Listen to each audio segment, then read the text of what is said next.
En 2023, comment trouver des clients grâce aux réseaux sociaux? Bah oui, parce que les modes de consommation évoluent chaque année. Et aujourd'hui, je te donne les 3 étapes qui vont te permettre de cartonner sur les réseaux sociaux et donc de trouver des clients. Bonjour, je m'appelle Anthony Chave, coach sportif, fondateur de Perform Coach Formation. J'accompagne les coachs sportifs à augmenter leurs revenus au quotidien et à mieux vendre et mieux vivre du coaching sportif. Et n'hésite pas à t'abonner en cliquant juste en dessous parce qu'en ce moment, plus je fais un challenge et je publie tous les jours. Donc si tu veux rater aucune sortie de mes vidéos, et ben c'est comme ça qu'il faut fonctionner. Deuxièmement, mets un pouce si tu as aimé, ça m'encourage toujours à continuer. Et puis n'hésite pas à commenter, à me poser des questions parce que ça aussi, ça permet d'échanger et de vraiment répondre de manière précise à tes problématiques à toi. Chaque année, il y a des changements dans les modèles, dans les modes de consommation.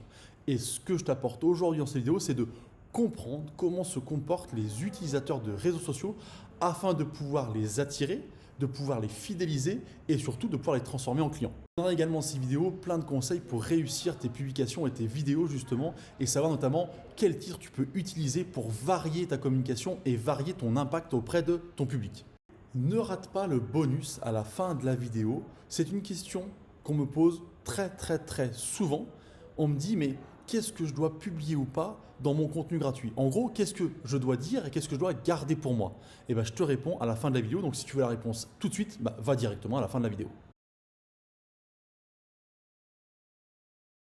Première étape, je vais t'expliquer comment attirer les followers, les abonnés, bref, comment faire en sorte que les gens te suivent. Et oui, parce que ce que je te raconte dans cette vidéo, c'est valable pour tous les réseaux sociaux. Je ne me suis pas spécialisé sur chacun d'entre eux qui ont encore des spécificités. Je donne en général la tendance de ce qui marche en ce moment. Et ce qui fait que les gens vont te découvrir, vont pouvoir te regarder, ce sont les versions courtes. C'est ce qui marche le mieux et c'est ce qui permet vraiment rapidement que les gens se fassent une idée de ce que tu es, de ce que tu proposes et quelle est finalement ta philosophie. Ce sont donc les formats courts comme je viens de te le dire. Par exemple, les shorts sur YouTube, les réels sur Insta et Facebook, les stories aussi. Tout ce qui va permettre en fait de très rapidement, en un coup d'œil, que les gens comprennent ce que tu fais. Ils n'ont pas besoin de regarder une vidéo de 15 minutes. En moins d'une minute, ils savent exactement si ton contenu va leur plaire et si finalement tu corresponds à leurs valeurs et à ce qu'ils recherchent en termes de contenu. Mais comment faire donc pour justement que ces contenus courts soient pertinents? Parce qu'il n'est pas toujours évident sur un temps court d'aller à l'essentiel et de donner, un, la bonne information et deux, surtout la bonne aperçu de ce que tu es, ce que tu proposes et donc d'attirer et de permettre aux gens de savoir s'ils sont au bon endroit ou pas. Pour réaliser ces vidéos courtes et ces stories courtes, c'est une très bonne accroche sur 2-3 mots, une petite phrase maximum. Il faut tout de suite que dès le début de la vidéo, les gens comprennent le sujet et comprennent que tu vas être impactant en donnant finalement quelque chose qu'ils ne verront pas ailleurs. Donner quelques exemples de fonctionnement de titre et donc de départ de ta vidéo. Le contraste, par exemple, fonctionne très bien parce qu'il crée chez la personne qui te suit un petit titre en disant « Ah tiens, c'est pas logique, ça va pas ensemble, je vais regarder de quoi il s'agit. » Par exemple, tu peux donner comment perdre du poids en mangeant plus. Tous les gens pensent que pour perdre du poids, il faut manger moins. Donc si tu amènes cette opposition, ça va amener de la curiosité. En termes de titre et donc de départ de ta vidéo, n'hésite pas à regarder ce qui a fonctionné sur le réseau social que tu as choisi et ce qui fonctionne bien. Ensuite, par exemple, jouer sur les événements. Il y a plein d'événements au fur et à mesure de l'année, plein de moments différents. Tu peux dire, par exemple, comment le Père Noël fait pour être en forme. Ou qu'est-ce que je conseillerais au Père Noël afin de pouvoir tenir toute sa tournée. Tu vois, il faut jouer sur ces événements parce que dans ces moments-là, les gens on tilt en fait par rapport à ce qui se passe et du coup, ils vont dire tiens, c'est intéressant, je vais regarder. Et puis c'est un peu différent, ça t'amène un titre un peu différent que comment être en forme, tout simplement. D'accord? Donc il faut jouer sur ces événements en suivant ce qui se passe dans la logique de l'année. Aussi jouer sur le nombre et sur des mots-clés. 3 erreurs à ne pas faire pour, par exemple, tu vois, 4 secrets afin de. Voilà. Tous ces mots-là vont attiser la curiosité et vont surtout expliquer qu'il y a des étapes précises à écouter et qu'il ne faut du coup ne pas en rater une. Et ça permettra d'amener déjà une introduction qui donne envie de voir la suite. Et n'hésite pas à faire un peu de teasing si tu as un point précis sur lequel tu veux appuyer pour que les gens restent jusqu'à la fin de la vidéo.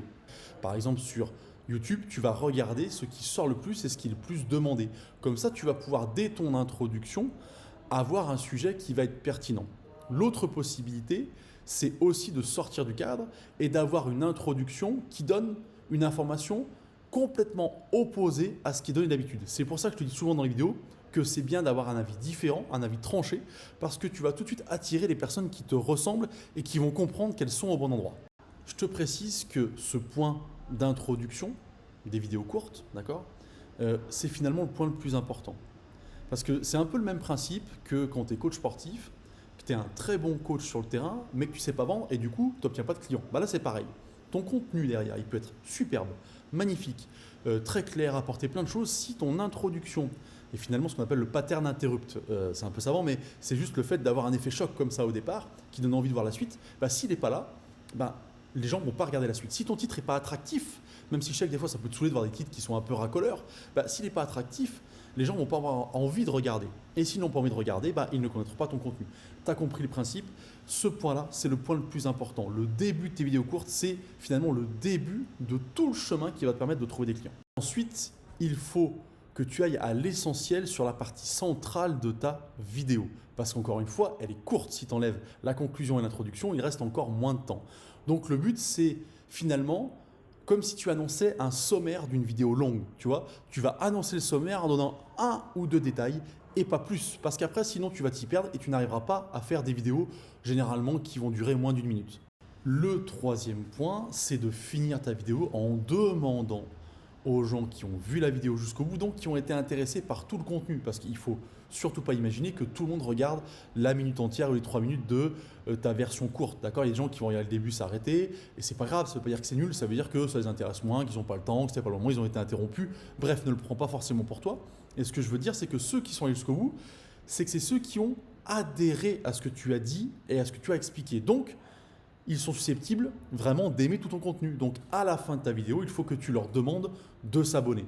Et ça, c'est un geste hyper important et il faut que tu valorises ça en disant voilà, je publie beaucoup en ce moment, n'hésitez pas, ça m'encouragera, etc. Dans cette deuxième partie, je vais t'expliquer comment fidéliser ton audience. C'est-à-dire que tu as réussi en faisant des vidéos courtes à faire en sorte que les gens s'abonnent, d'accord? Et tu vas maintenant devoir les fidéliser afin qu'ils restent, qu'ils regardent ton contenu et surtout qu'ils apprennent qui tu es et donc qu'ils deviennent en quelque sorte accros et que dans leur tête, ils se disent tiens, ça c'est un coach qui m'intéresse. Il parle de choses justement qui me parlent. Tiens, j'ai mal au dos, il parle d'une solution qu'il aurait à nous donner. Tiens, c'est intéressant, est-ce que je ne ferais pas appel à lui? Il faut que finalement la fidélisation amène cette démarche-là. Pour cela, c'est le contenu long, plus précis, plus détaillé que tu vas devoir mettre en avant. Alors si c'est sur YouTube, ça va être des vidéos plus longues où tu vas pouvoir cette fois-ci non plus être dans le sommaire mais rentrer dans les détails, donner des informations précises, des exemples et là prendre le temps que tu veux pour expliquer, d'accord? Et sur les réseaux sociaux comme Facebook ou Instagram, ben, ça va être soit effectivement des vidéos plus longues, soit dans ce cas-là des publications écrites où là aussi tu vas pouvoir finalement amener une autre version que la vidéo et tu vas pouvoir amener du contenu beaucoup plus détaillé avec des mots précis et avec finalement plein d'explications qui vont amener de la cohérence à ce que tu dis et surtout amener les gens qui regardent ça à se dire ah putain ces conseils ils sont vraiment bien, je vais essayer ça, ça c'est une bonne idée, j'avais pas vu ça ailleurs. Bref, il faut que ton contenu soit précis, détaillé et qu'il parle finalement à ton audience. Tu connaîtras ton audience, plus tes vidéos courtes seront pertinentes, mais plus tes publications et tes versions longues seront pertinentes et seront adaptées aux gens que tu as fait rentrer finalement dans un espèce d'entonnoir par les vidéos courtes en haut, les vidéos longues qui vont encore finalement clairsemer ceux qui vont sortir du lot, puis on verra la troisième partie après. Donc, il faut absolument que tu connaisses bien ce qu'on appelle généralement le client idéal. Il faut que tu fasses de la connaissance client. Plus tu auras une connaissance détaillée de tes prospects, plus ce contenu long qui va les fidéliser va être pertinent. Et donc, plus tu vas fidéliser, et donc plus tu amèneras potentiellement des personnes dans la troisième étape qui, elle, va permettre de convertir. Là aussi, dans ce que tu écris, on a tendance à rester souvent dans la surface. Et c'est tout l'inverse qu'il faut faire. Il faut rentrer dans un détail très, très, très précis. Tu publies depuis longtemps, tu mets plein de choses à l'écrit, mais finalement, tu n'as pas de rendu. Mais parce que finalement, tu restes trop global.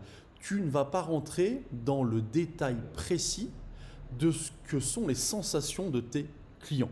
C'est-à-dire que tu ne vas pas apporter le détail de ce qu'une personne qui est en surpoids vit au quotidien. Tu ne vas pas apporter les détails de ce qu'elle pourra obtenir finalement quand elle sera plus en surpoids comme bénéfice. Et cette étape est importante parce que c'est là où toi tu vas commencer à te décourager. C'est comme ça que se met en place le cycle finalement des réseaux sociaux où les gens se découragent et se disent j'arrive pas à trouver des clients, ça ne marche pas, je comprends pas comment ça fonctionne et surtout je ne comprends pas ce que je fais de mal. Je publie, j'y passe du temps, je lui mets de l'énergie, mais ça ne fonctionne pas. C'est parce que du coup, tu as cette sensation de ne pas être performant, en tout cas que les réseaux sociaux, tu n'y arrives pas, parce que ce n'est pas le réseau social que tu ne maîtrises pas. C'est finalement le storytelling, ce qu'on appelle le storytelling, et la manière de mettre en avant ce que tu penses amener à tes clients, et surtout ta façon de faire, ta patte supplémentaire et ce que tu vas leur apporter. Très, très souvent, c'est ce qui te manque. J'accompagne en ce moment un coach qui s'appelle Jean-Philippe, à qui justement le storytelling a juste permis de libérer sa créativité. Il ne savait juste pas dans quel ordre et comment mettre les choses qu'il pensait, et ça lui a permis d'ordonner ça, et du coup de savoir quoi publier, comment le faire et comment être impactant. Donc finalement, tu verras que ce n'est pas les réseaux sociaux que tu ne maîtrises pas, c'est ce que tu as envie de dire et la manière dont tu veux faire passer les choses.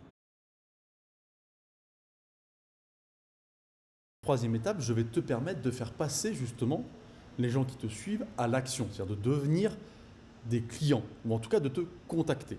Parce qu'on a commencé par faire des petites vidéos short, et je te dis l'introduction de ces vidéos, c'est le début de tout le contenu, d'accord? Les gens sont venus, se sont abonnés. Ils ont suivi ton contenu long, c'est hyper intéressant. Mais maintenant, il faut qu'ils passent de « je suis intéressé » à « je passe un coup de fil » ou « je contacte », etc. Ça, c'est vraiment anticiper les peurs et les craintes de tes clients. Pourquoi ils ne passent pas à l'action? Parce que généralement, déjà, ils ont peur de dépenser de l'argent pour rien. Ils ont peur de se tromper de coach. Ils ont peur que ça ne marche pas pour eux. Ça, c'est une des plus grandes craintes. C'est que ça marche pour les autres, mais pourquoi ça marcherait pour moi? Pour jouer sur cet élément de réassurance, il va te falloir, dans ton contenu général long, expliquer et donner des exemples précis par rapport à des gens que tu as accompagnés, en expliquant ce qui leur est arrivé, comment le cheminement s'est rendu positif, tu vois, pour qu'ils puissent s'identifier à ces personnes-là.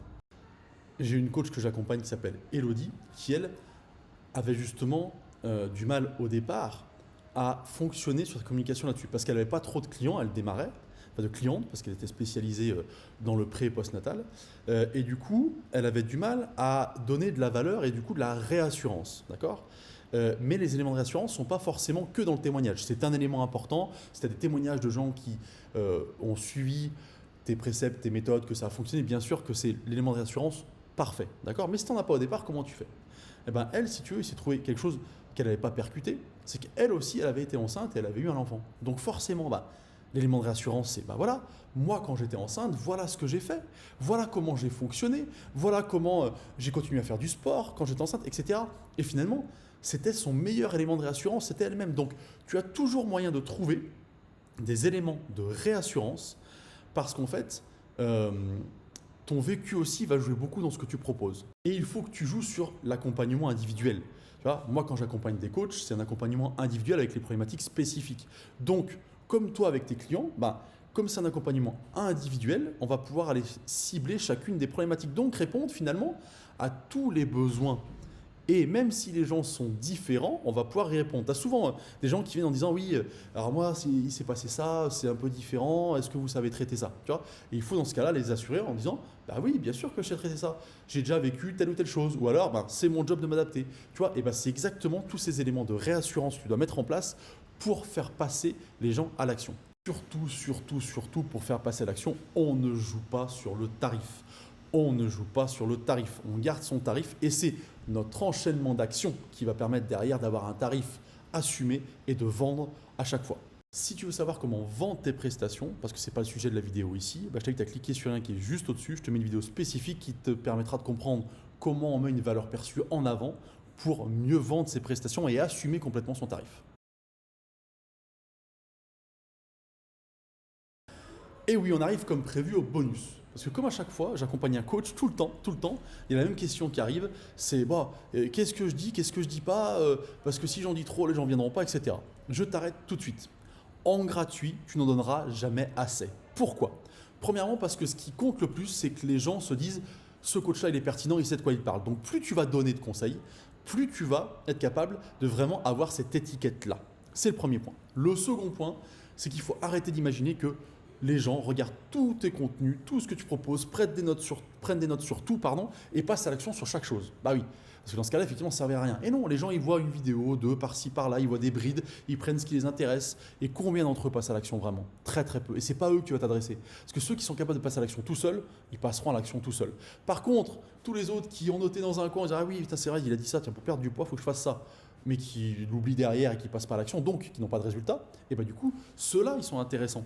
Donc, plus tu vas donner de contenu gratuit, plus les gens vont te trouver pertinent et vont se dire, bon, ok, j'ai compris ce qu'il me dit, j'arrive pas à le faire, je vais l'appeler. Et c'est exactement ça que tu dois chercher.